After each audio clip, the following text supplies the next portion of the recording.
Hello everyone, welcome back to my channel let's study for UPSC. तो आज हम आ गए हैं नए चैप्टर के साथ, दैट इज़ सिटीजनशिप। ठीक है, अभी हम इसका पार्ट फर्स्ट ही कवर करेंगे। तो सबसे पहले बिना टाइम वेस्ट के हम चैप्टर स्टार्ट करते हैं।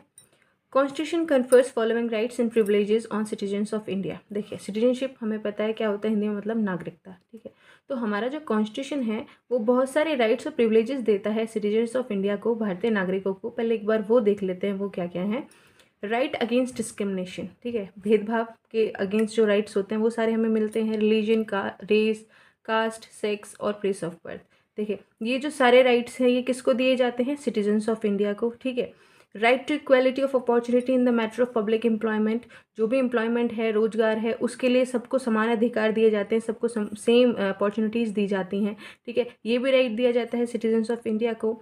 Right to freedom of speech and expression, assembly, association, movement, residence and profession. ये जो सारे राइट्स हैं हमने ये पहले भी पढ़ लिए हैं। एक बार हम इन्हें डिटेल में पढ़ेंगे जब ये आगे आएंगे। तो अभी सिर्फ एक बार हम देख लेते हैं कि कौन कौन से राइट्स हम सिटीजन्स ऑफ इंडिया को दिए जाते हैं। ठीक है, कल्चरल एंड एजुकेशनल राइट्स हैं।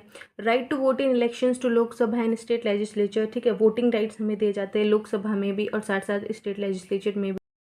Right to contest for membership of parliament and state legislature, eligibility to hold certain public offices, president of India हो गए, वाइस प्रेसिडेंट, जजेस of SC and HC, governor of states, attorney general of India, advocate general of states. ठीक है, तो ये भी सारे जो राइट्स हैं ये सिर्फ और सिर्फ सिटीजन ऑफ इंडिया को ही दिए जाते हैं। ठीक है, in India both a citizen by birth as well as naturalize citizen are eligible for office of president. देखिए, जो इंडिया में एक तो सिटीजन हो गया जिसका जन्म ही यहाँ हुआ है, दूसरा हो गया नेचुरलाइज सिटीजन। अब ये कौन होते हैं? ये होते हैं जो भारतीय नागरिक बने हैं, किसके द्वारा? एक लीगल प्रोसेस होता है उसके द्वारा। ठीक है, ये जो बाय बर्थ हैं वो भी, साथ साथ जो नेचुरलाइज सिटीजन है वो भी, दोनों ही एलिजिबल होते हैं एक प्रेसिडेंट बनने के लिए। ठीक है, लेकिन यूएसए में ऐसा नहीं है। यूएसए में क्या होता है कि जिनका जन्म सिर्फ उस देश में हुआ है वही एलिजिबल होते हैं प्रेसिडेंट का ऑफिस होल्ड करने के लिए। ठीक है, Constitution of India only deals and identifies the person who became citizen of India at its commencement। देखिए, जो भारतीय कानून है या कॉन्स्टिट्यूशन है, संविधान है, ठीक है, वो डील करता है और कौन कौन भारतीय नागरिक हैं, वो कौन है कौन नहीं है, इसके बारे में जो सारी चीज़ें हैं वो कब से जानकारी? कमेंसमेंट। देखिए, जब से हमारा संविधान लागू हुआ है तब से ही उससे रिलेटेड प्रोविजंस बन गई। जैसे कि 26 जनवरी 1950, तभी से लेके वहाँ तक सारी चीज़ें बताई गई हैं कि कौन भारतीय नागरिक होगा, कौन भारतीय नागरिक नहीं है, किस किस तरीके से किसको भारतीय नागरिक बनाया जा सकता है, किसकी जो भारतीय नागरिकता है उसको रद्द किया जा सकता है। तो ये सारी चीज़ें संविधान में हमारे बताई गई हैं। तो चलिए अब डिटेल में पढ़ते हैं इस चैप्टर को। अभी देखें, constitution deals with the citizenship from article 5 to 11। देखिए, जो संविधान में जो हमारी सिटीजनशिप, नागरिकता से जुड़े हुए जितने भी सारी चीज़ें, आर्टिकल्स हैं, वो कहाँ से कहाँ तक हैं जो चीज़ें बताई गई हैं? आर्टिकल 5 से लेके 11 तक। कौन से पार्ट में? सेकेंड पार्ट में। ये इंपॉर्टेंट हो जाता है, ये याद रखना है। ठीक है, it empowers the parliament to enact a law to provide for such matters. अब जो कॉन्स्टिट्यूशन है उसने बहुत सारी पावर्स भी दी हैं, किसको? पार्लियामेंट को, कि ठीक है वो उससे जुड़े कोई कानून बना भी सकते हैं, लागू कर सकते हैं इन मैटर्स पे। ठीक है, so parliament enacted the citizenship act 1955। तो पार्लियामेंट को पावर दी। पार्लियामेंट ने क्या किया कि सबसे पहले कौन सा एक्ट पास किया? Enacted the citizenship act 1955। ठीक है, has been amended from time to time, और इसमें समय समय पे बदलाव कर दिए जाते हैं। ठीक है, तो देखिए, according to constitution following 4 categories of person became citizens of India at its commencement. देखिए, जब कानून लागू हुआ, कानून के अनुसार, ठीक है, सॉरी कानून नहीं, संविधान लागू हुआ। ठीक है, जब वो कमेंसमेंट हुआ, कमेंसमेंट होता है जिस दिन से वो लागू हुआ, प्रारंभ हुआ, दैट इज 26 जनवरी 1950। ठीक है, तब से 4 कैटेगरीज बनाई गई व्यक्तियों की जो इंडिया के सिटीजन्स माने जाएंगे। ठीक, देखिए, मैंने अभी बताया कि 4 कैटेगरीज में बांटा संविधान ने कि ठीक है इन लोगों को हम भारतीय नागरिक मानेंगे। ठीक है, उसके कमेंसमेंट वक्त पे जब से वो लागू हुआ, तो वो क्या क्या है? A person who had his domicile in India and also fulfilled any of 3 conditions. देखिए, जो व्यक्ति भारत का मूल निवासी है, ठीक है, और साथ साथ इन 3 कंडीशंस को पूरी करता है। If he has born in India, ठीक है, या तो उसका जन्म भारत में हुआ हो, either of his parents born in India, या उसके माता पिता का जन्म भारत में हुआ हो, has been ordinarily resident in India for 5 years immediately before commencement of constitution. देखिए, वो भारत में 5 साल से रेजिडेंट हो, मतलब कि वो भारत में रह रहा हो, वो 5 साल से रह रहा हो, कब से, जब से कानून लागू हुआ उसके 5 साल पहले से यदि वो भारत में रह रहा है तो उसको क्या माना जाएगा, सिटीजन ऑफ इंडिया माना जाएगा। ठीक है, पहला कि यदि वो उसका जन्म भारत में हुआ है, दूसरा या फिर उसके माता पिता का जन्म भारत में हुआ है, तीसरी कंडीशन क्या है कि ठीक है वो जब से हमारा कानून लागू हुआ उससे 5 साल पहले से वो भारत में ही रह रहा है। ठीक है, तो हम उसे भारतीय नागरिक होने का दर्जा देंगे। Person who migrated to India from Pakistan became citizen. देखिए, अब यदि कोई व्यक्ति है, ठीक है, जो पाकिस्तान में रहता था लेकिन अब वो इंडिया आ गया है, उसे हम सिटीजन कब मानेंगे, नागरिक कब मानेंगे, इफ़ ही और हिज पेरेंट्स और grand parents born in undivided India. Undivided India क्या है कि जब भारत का विभाजन नहीं हुआ था, भारत और पाकिस्तान एक ही पूरा इंडिया हुआ करता था। ठीक है, तो वो अनडिवाइडेड इंडिया था। यदि उसके वो या उसके पेरेंट्स या उसके ग्रैंड पेरेंट्स, ठीक है, या तो उसके माता पिता या दादा दादी या वो स्वयं, ठीक है, यदि उनका जन्म अनडिवाइडेड इंडिया में हुआ है and also fulfilled any of to conditions, ठीक है, ये दो तो है ही, साथ साथ इनमें या फिर इन दो में कंडीशंस को पूरा करता है। माइग्रेटेड टू इंडिया बिफोर 1948, जुलाई 1948, ठीक है, यदि वो भारत में आ जाते हैं, माइग्रेशन का मतलब होता है एक जगह से दूसरी जगह आना। ठीक है, यदि वो भारत में आ जाते हैं बिफोर 19 जुलाई 1948 और he had been resident in India, या फिर वो भारत में रह रहा हो, रेजिडेंट का मतलब होता है रहना। ठीक है, यदि वो भारत में रह रहा हो ऑन और आफ्टर डेट ऑफ 19 जुलाई 1948, या तो 19 जुलाई 1948 से या उसके बाद से यदि वो भारत में रह रहा है तो उसे यहाँ के नागरिक होने का दर्जा दे दिया जाएगा। But could be registered only if he had been resident in India for 6 month at the date of registration. देखिए, लेकिन वो कब रजिस्टर कर सकता है, वो तभी ही रजिस्टर किया जाएगा as a citizen of India यदि वो भारत में रह रहा है। ठीक है, कब से, 6 महीने से, जिस दिन मान लीजिए उसने रजिस्ट्रेशन किया उससे पहले 6 महीने से वो भारत में रह रहा है, तभी वो रजिस्टर कर सकता है। तीसरा पॉइंट आता है, 2 कैटेगरीज हमने पढ़ ली, थर्ड कैटेगरी है migrated to Pakistan from India after 1 March 1947 but later return for resettlement. देखिए, वो भारत से कहाँ चला गया, पाकिस्तान चला गया, कब, आफ्टर 1 मार्च 1947 वो चला गया। ठीक है, लेकिन बाद में वो वापस आता है रिसेटलमेंट के लिए, तो तब भी उसे भारतीय नागरिकता प्रदान की जा सकती है।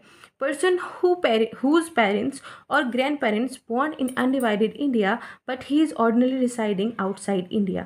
ठीक है, यदि उस व्यक्ति के माता पिता या दादा दादी अनडिवाइडेड इंडिया में उनका जन्म हुआ हो, ठीक है, लेकिन अभी वो देश से बाहर रह रहा हो तो उसे भी सिटीजनशिप दी जा सकती है।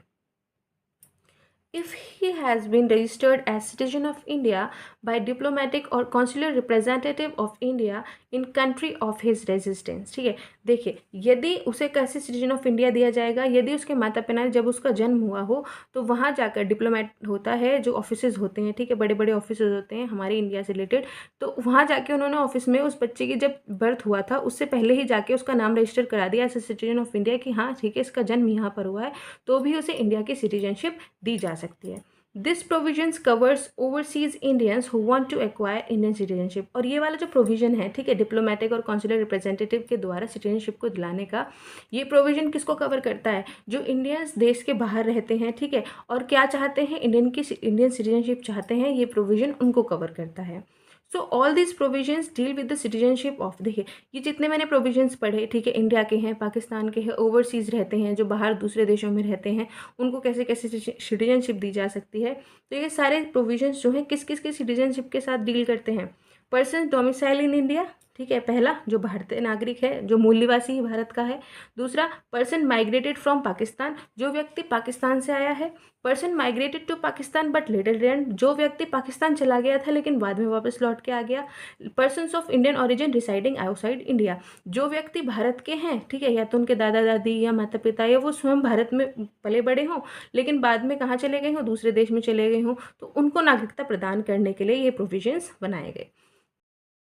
No person will be given Indian citizenship if he has already acquired the citizenship of other country. No such person can attain citizenship but continue to be such citizen subject to provisions of any law made by parliament। देखिए, जो ऐसे व्यक्ति हैं, ठीक है, अगर किसी व्यक्ति ने दूसरे देश की ऑलरेडी जो सिटीजनशिप है वो ले रखी है, ठीक है, नागरिकता उसे वहाँ की मिली हुई है, तो हमारे उसे इंडियन सिटीजनशिप नहीं मिल सकती, ठीक है, उसे सिटीजनशिप नहीं मिलेगी, लेकिन हाँ ठीक है, उसे ऐसा सिटीजन माना जाएगा कि आगे जाके यदि कोई पार्लियामेंट के द्वारा ऐसा लॉ या प्रोविजन बनाया जाता है तो उसका भी ध्यान रखा जाएगा कि उसे में ऐड किया जाए या ना किया जाए, ठीक है, लेकिन उसे सिटीजनशिप नहीं मिलेगी अगर उसने दूसरी कंट्री की सिटीजनशिप ली हुई है। देखिए, अब आ जाते हैं सिटीजनशिप एक्ट 1955। मैंने बताया था ये पार्लियामेंट में इनेक्ट किया गया था, ठीक है, प्रोविजंस के लिए ही, इसी चीज़ के लिए ही। तो citizenship act 1955 it provides for acquisition and loss of citizenship after commencement of constitution.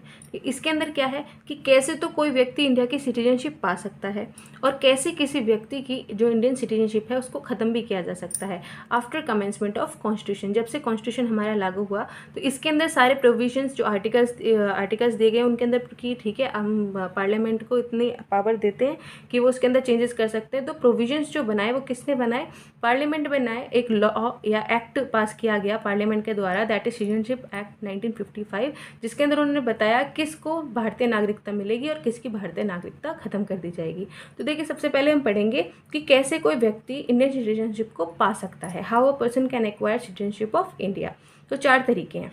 पहला by birth, second is descent, third is naturalisation, incorporation of territory. ठीक है, तो ये है, पहला हम पढ़ेंगे बर्थ, दूसरा descent, naturalisation and incorporation of territory. तो आगे चलते हैं।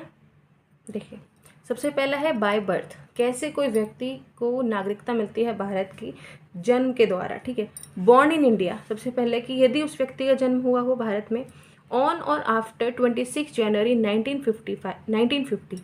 ठीक है, यदि उसका जन्म होता है भारत में या तो 26 जनवरी 1950 को या उसके बाद में, बट बिफोर 1 जुलाई 1987, लेकिन किसके पहले? 1 जुलाई 1987 से पहले।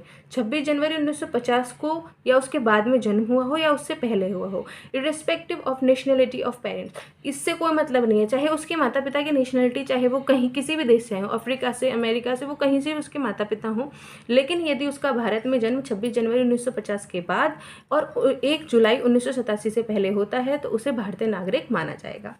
Person born in India after 1 जुलाई 1987, जो व्यक्ति भारत में 1 जुलाई 1987 के बाद जन्म लेता है, ठीक है, उसे सिटीजनशिप दी जाएगी only if either of his parents citizen of India at the time of his birth. ठीक है, यदि उसमें से या तो माता हो या पिता हो, अगर वो सिटीजन ऑफ इंडिया हैं उसके जन्म के दौरान। ठीक है, देखिए मैंने यहाँ बताया कि 26 जनवरी 1950 के बाद और 1 जुलाई 1987 से पहले यदि उसका भारत में जन्म होता है, चाहे उसके माता पिता की कोई भी नेशनलिटी हो, ठीक है, तो उसे भारतीय नागरिक माना जाएगा। दूसरा इसके अंदर क्या है कि जिस व्यक्ति का जन्म 1 जुलाई 1987 के बाद होता है वो तब माना जाएगा भारतीय नागरिक यदि उनमें से या तो उसके माता या उसके पिता सिटीजन ऑफ इंडिया होते हैं जब उसका जन्म होता है। ठीक है, या तो मम्मी या पापा में से कोई भी सिटीजन ऑफ इंडिया होगा, तभी उसे इसका सिटीजनशिप ऑफ इंडिया मिलेगी अगर उसका जन्म 1 जुलाई 1987 के बाद होता है। Those born in India on and after 3 December 2004, जिनका जन्म भारत में 3 दिसंबर 2004 के बाद होता है, ठीक है, या तो 3 दिसंबर 2004 या उसके बाद होता है, if both of their parents are citizens. ठीक है, यदि उसके जो पेरेंट्स हैं वो इंडियन सिटीजन हो और one of whose parents is a citizen. ठीक है, या फिर जो हैं उनमें से एक जो माता या पिता में से सिटीजन हो इंडिया का, and other is not illegal migrant at time of birth.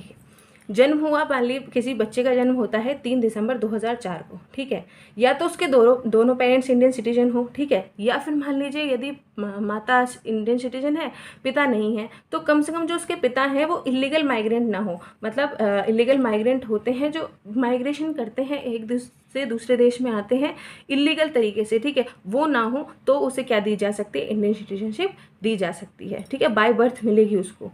Children of foreign diplomats and enemy aliens can not acquire Indian citizenship by birth. ठीक है, जो बाहर जो फॉरेन डिप्लोमेट्स होते हैं हमारे यहाँ रहते हैं, ठीक है, विदेशी, साथ ही साथ जो एनिमी एलियंस है जो हमारे देश हैं जिनसे हमारी खास नहीं बनती है, एनिमी एलियंस कहते हैं उनको, तो वो हमारे यहाँ की इंडियन सिटीजनशिप उनको नहीं मिलती, भारतीय नागरिकता हम उनको नहीं देते बाय बर्थ। ठीक है, तो ये सारे पॉइंट्स आपको समझ में आए। अब चलते हैं नेक्स्ट पर। अब देखिए, अब आता है सेकंड, बाय डिसेंट। ठीक है, डिसेंट होता है वंश के द्वारा, ठीक है, या फिर पूर्वज, जिनके पूर्वज यहाँ रहते हो उनको कैसे मिलती है। ठीक है, मान लीजिए मैं बाहर रहती हूँ और मेरे पूर्वज जो थे भारत में रहते, तो उसकी नागरिकता मुझे कैसे मिलती है भारत की, तो ये सारी चीज़ें इसके अंदर डिफाइन की गई हैं। बोर्न आउटसाइड इंडिया ऑन और आफ्टर 26 जनवरी 1950, यदि किसी का जन्म भारत से बाहर होता है, किसी और कंट्री में होता है 26 जनवरी 1950 के बाद, बट बिफोर 10 दिसंबर 1992, लेकिन किससे पहले 10 दिसंबर 1992 से पहले उसका जन्म जो है किसी और देश में होता है, इज सिटीजन बाय डिसेंट, उसे क्या माना जाएगा, भारतीय नागरिक ही माना जाएगा bye decent. If his father was a citizen of India eight time of his birth, जब उसका जन्म हुआ, यदि उसके पिता जो थे वो सिटीजन ऑफ इंडिया होते हैं। ठीक है, ऐसा नहीं है कि यदि उसका जन्म 26 जनवरी 1950 से बाद में होता है और पहले होता है 10 दिसंबर 1992 से, तो वो उसे डायरेक्ट सिटीजनशिप मिल जाती है। नहीं, यदि उसके पिता जो हैं वो सिटीजन ऑफ इंडिया होते हैं उसके बर्थ के समय पे, तभी उसे ये सिटीजनशिप मिलती है। ठीक है, born outside India or after 10 December 1992 considered as a citizen of India if either of the parents was citizen at time of his birth। देखिए, यदि उसका जन्म भारत से बाहर होता है, अभी हमने पढ़ा कि 10 दिसंबर 1992 से पहले हो जाए, लेकिन यदि उसके बाद उसका जन्म होता है 10 दिसंबर 1992 के बाद में, उसे भी सिटीजन ऑफ इंडिया माना जाएगा यदि उसमें से या तो उसके माता या उसके पिता सिटीजन ऑफ इंडिया होते हैं उसके जन्म के दौरान। जब उसका जन्म हुआ, या तो उसके माता या उसके पिता अगर सिटीजन ऑफ इंडिया होते हैं तो उसे भी सिटीजनशिप मिलेगी बाय डिसेंट। ठीक है, December 3, 2004 onwards, person born outside shall not be citizen by descent। देखिए, 3 दिसंबर 2004 के बाद में, ठीक है, यदि किसी व्यक्ति का जन्म हमारे देश से बाहर होता है, मतलब इंडिया में नहीं होता, कहीं और होता है, तो उसे सिटीजनशिप नहीं मिलेगी bye decent unless his birth is registered eight an Indian consulate with in 1 year of DOB। ठीक है, देखिए, अगर 3 दिसंबर 2004 के बाद किसी भी बच्चे का या किसी भी व्यक्ति का जन्म होता है, ठीक है, तो उसे सिटीजनशिप कब तक नहीं मिल सकती, यदि उसके जन्म को रजिस्टर नहीं किया जाता इंडियन कॉन्स्टिट्यूशन में। जैसे उसका जन्म हुआ उस 1 साल के दौरान, जब तक बच्चे 1 साल तक ना हो, उससे पहले ही उसको रजिस्टर करा दिया जाए इंडियन कॉन्स्टिट्यूट में और with person of central government. ठीक है, या जो सेंट्रल गवर्नमेंट के कोई भी ऑफिस में बैठते हैं व्यक्ति हैं, उनके पास अगर उसको रजिस्टर नहीं किया गया, should be accompanied by parents of minor that she और he does not hold passport of another country. ठीक है, उसको रजिस्टर कराना है, साथ ही साथ ये भी बताना है कि जो बच्चा है, ठीक है, उसके माता पिता को ये प्रूव करना होगा कि जो बच्चा है उसके पास उसका दूसरा किसी और कंट्री का पासपोर्ट नहीं बनवाया गया। ठीक है, तभी वो बच्चा क्या ले सकता है, सिटीजनशिप ऑफ इंडिया ले सकता है बाय डिसेंट। ठीक है, a minor have citizenship of India by virtue of descent and also a citizenship of other country, so have to renounce citizenship or nationality within 6 months of his attaining full age। देखिए, जो minor क्या होता है, नाबालिग। ठीक है, एक बच्चा है जिसका जन्म हुआ है, देखिए, उसे सिटीजनशिप ऑफ इंडिया तो मिली है किससे, उसके डिसेंट से, उसके पूर्वज, क्योंकि माता पिता या तो सिटीजन थे इंडिया के। ठीक है, तो ऐसे उसे यहाँ की सिटीजनशिप मिल जाती है उसके फ़ायदे से, and also a citizen of other country. लेकिन जो उसके माता पिता है वो दूसरे देश में रहते हैं, तो उसे वहाँ की भी सिटीजनशिप मिल जाती है। तो उसे क्या करना होता है, उस बच्चे को जब तक उसकी फुल एज आती है, ठीक है, नाबालिग से जब वो बालिग होता है, उसके 6 महीने से पहले उसे हमारे यहाँ की सिटीजनशिप छोड़नी पड़ती है। ठीक है, हमारे यहाँ की नेशनलिटी को छोड़ना पड़ता है। ठीक है, अब देखिए, थर्ड पॉइंट आता है बाय रजिस्ट्रेशन। हम इंडियन सिटीजनशिप को रजिस्ट्रेशन के थ्रू कैसे पा सकते हैं, ये प्रोविजंस भी बनाए गए। Central government can register as a citizen of India any person. ठीक है, सेंट्रल गवर्नमेंट किसी भी व्यक्ति को सिटीजन ऑफ इंडिया का दर्जा दे सकती है, रजिस्टर कर सकती है। कब, इफ़, यदि a person of Indian origin ordinarily resident in India for 7 years before making an application for registration। देखिए, यदि कोई व्यक्ति है इंडियन ओरिजिन का, ठीक है, उसका जन्म जो है वो इंडियन ओरिजिन का ही है, ठीक है, यदि वो रह रहा है भारत में 7 वर्ष से, अगर उसने रजिस्ट्रेशन, ठीक है, अब जाके उसने रजिस्ट्रेशन किया है कि हाँ जी मैं आपके यहाँ का सिटीजन बनना चाहता हूँ, और उससे पहले वो 7 वर्ष से भारत में ही रह रहा है, तो उसे इंडियन सिटीजनशिप दी जा सकती है बाय रजिस्ट्रेशन, पहला। अब दूसरा क्या है, पर्सन ऑफ इंडियन ओरिजिन। ठीक है, यदि जो वो व्यक्ति है वो इंडियन ओरिजिन का है, ordinary resident in any country. ठीक है, यदि वो अभी कहाँ रह रहा है, किसी दूसरे देश में रह रहा है, और प्लेस आउटसाइड अनडिवाइडेड इंडिया, या फिर किसी ऐसी जगह रह रहा है जो अनडिवाइडेड इंडिया का पार्ट नहीं है, तो उसे भी रजिस्ट्रेशन के द्वारा सिटीजनशिप दी जा सकती है।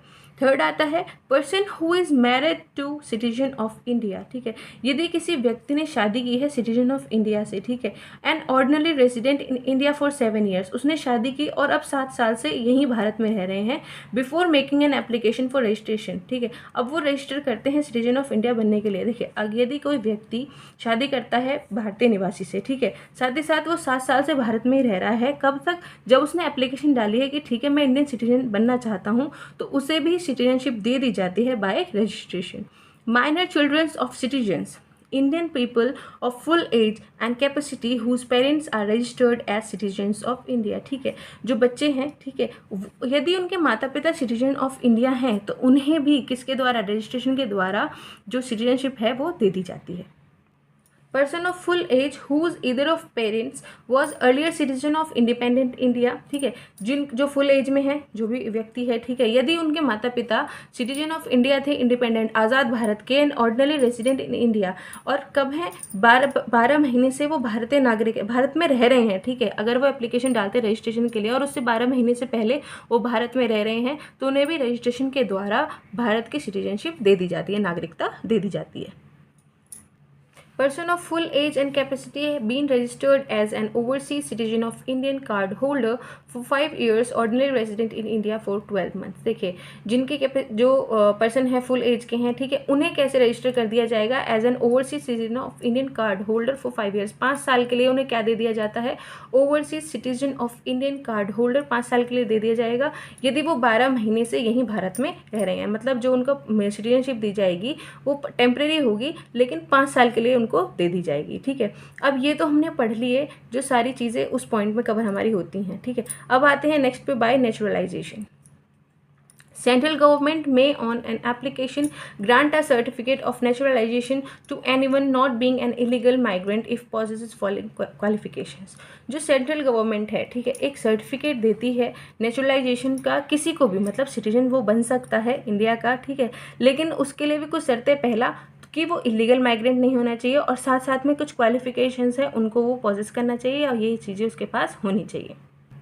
देखिए, रजिस्ट्रेशन का देख लिया था, अब नेचुरलाइजेशन की कुछ चीज़ें हैं जो कंडीशंस हैं जिन्हें फुलफिल करना होता है। He is not a subject और सिटीजन ऑफ एनी कंट्री, ठीक है, वो किसी भी दूसरे देश का नागरिक नहीं होना चाहिए।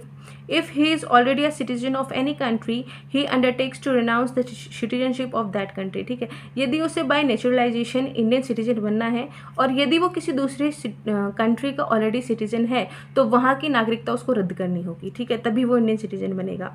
ही has either resided in India और been in service of government of India, ठीक है, या तो वो भारत में रहता हो या फिर वो भारतीय गवर्नमेंट की जो उसकी कोई सरकारी नौकरी हो या सर्विस में हो, ठीक है। 12 months immediately preceding date, during 14 years immediately preceding 12 months has either resided in India or been in service of government in India। देखिए, जो preceding 12 months है उस दौरान या तो वो भारत में रहना चाहिए या फिर उसकी जो गवर्नमेंट में सर्विस है उसे करना चाहिए, ठीक है, या तो वो कोई गवर्नमेंट ऑफ इंडिया की सर्विस में होना चाहिए या फिर वो इंडिया में रहना चाहिए। He is of good character, उसका जो चरित्र है वो सही होना चाहिए। Has adequate knowledge of language specified in 8th schedule, जो हमारे 8th schedule में लैंग्वेजेस बताई गई हैं उसकी उसे प्रॉपर नॉलेज है, इतनी नॉलेज होनी चाहिए कि वो समझ सके। इन event of certificate of naturalisation, ठीक है, बीइंग सर्टिफाइड टू हिम, जब उसे नेचुरलाइजेशन का सर्टिफिकेट मिल जाएगा, ठीक है, सिटीजनशिप मिल जाएगी, ये सर्टिफिकेट उसे दे दिया जाएगा, उसको क्या करना है? He intends to reside in India, भारत में ही रहना होगा, और to enter into or continue into service under government of India, ठीक है, या तो गवर्नमेंट ऑफ इंडिया की सर्विस में कंटिन्यू करे, ठीक है, या फिर वो भारत में ही रहे, ये उसे करना ही होगा, ठीक है। तो इसके थ्रू हमें बाय नेचुरलाइजेशन जो इंडियन सिटीजनशिप है वो दी जा सकती है। अब आता है बाय इनकॉर्पोरेशन ऑफ टेरिटरी, ठीक है, मान लीजिए कोई इलाका है या कोई क्षेत्रफल है जिसे अब भारत का भाग बना दिया गया है, तो उसके द्वारा भी जो उसमें रहने वाले नागरिक हैं उनको भारतीय नागरिकता प्रदान की जाएगी। कैसे? If any foreign country becomes part of India so government of India specify them all as citizens of India. ठीक है, यदि कोई फॉरेन कंट्री है या फॉरेन पार्ट है या टेरिटरी है, उसे भारत का भाग बना दिया जाता है। ठीक है, इंडियन पार्ट वो बन जाता है, तो गवर्नमेंट ऑफ इंडिया उसके रहने वाले सभी नागरिकों को सिटीजनशिप ऑफ इंडिया प्रोवाइड करती है। Special provisions as to citizenship of persons covered by Assam accord. ठीक है, तो असम अकॉर्ड के दौरान जो स्पेशल प्रोविजंस थे सिटीजनशिप के रिगार्डिंग, एक बार उन्हें देख लेते हैं वो क्या क्या थे। Citizenship amendment act 1985 added following provisions as to citizenship of person covered by Assam accord. ठीक है, तो जो असम अकॉर्ड के दौरान जो सिटीजनशिप के प्रोविजंस हैं वो किसके द्वारा ऐड किए गए, सिटीजनशिप अमेंडमेंट एक्ट ऑफ 1985 के द्वारा। ठीक है, देखिए इसके अंदर क्या क्या प्रोविजंस ऐड किए गए थे।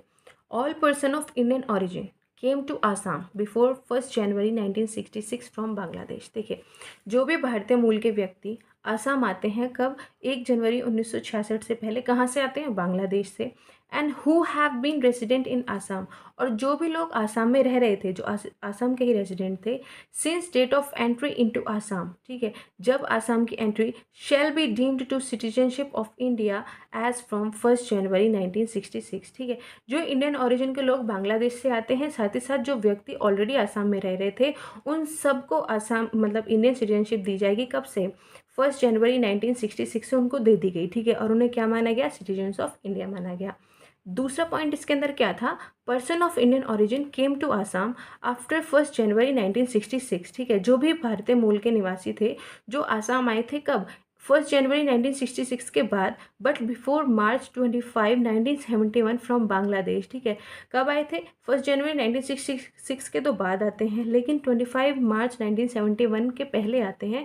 कहाँ से, बांग्लादेश से। ठीक है, ordinary resident of Assam and detected as foreigner shall register himself. ठीक है, जो भले ही आसाम में रहते हों लेकिन आए कहाँ से, बांग्लादेश से, तो उन्हें क्या माना जाएगा, फॉरेनर, और उनको खुद को रजिस्टर कराना होगा। Can only have 10 years. ठीक है, उनको सिर्फ 10 साल दी जाएंगी। ठीक है, आपको इंडियन सिटीजनशिप दी जाती है, आप सिटीजन माना जाएगा, लेकिन कितने दिन के लिए, सिर्फ 10 साल के लिए। बट एंड इंटरवीनिंग 10 ईयर्स, लेकिन इन 10 साल के दौरान have same rights and obligations of Indian citizen except right to vote. देखिए, वो आए, भारत में आते हैं, ठीक है वो बांग्लादेश के, आसाम में ही रह रहे हैं, तो उन्हें क्या माना जाएगा, फॉरेनर माना जाएगा जब तक वो रजिस्टर नहीं कराते। उन्होंने खुद को रजिस्टर कराया, उनको 10 साल के लिए सिटीजन माना जाएगा भारत का, लेकिन इन 10 साल के दौरान उनको सारे राइट्स और ऑब्लिगेशंस दिए जाएंगे जो भी एक भारतीय नागरिक को दिए जाते हैं। सिर्फ क्या नहीं दिया जाएगा, एक्सेप्ट राइट टू वोट, उन्हें वोटिंग राइट्स नहीं दिए जाएंगे। ठीक है, यहाँ तक हम पार्ट फर्स्ट कर चुके हैं, जिसके अंदर हमने पढ़ा है कि भारतीय नागरिकता को कैसे प्राप्त किया जा सकता है। ठीक है, अब हम जल्दी ही आएंगे पार्ट सेकंड के साथ में। तब तक के लिए यदि आपको वीडियो पसंद आती है so don't forget to like, share and subscribe to my channel let's study for UPSC. Thank you so much.